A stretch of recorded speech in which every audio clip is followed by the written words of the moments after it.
In this video, we will show you how to upgrade AmpCon-Campus Management Platform to a new version.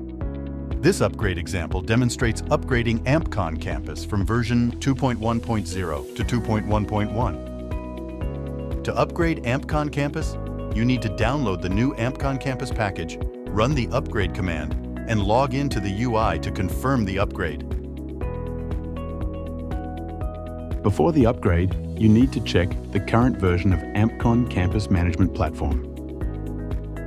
And then, download the new AmpCon-Campus package from the fs.com website.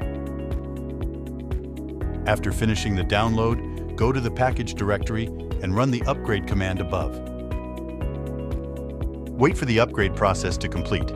Once you see a success message, the upgrade is finished.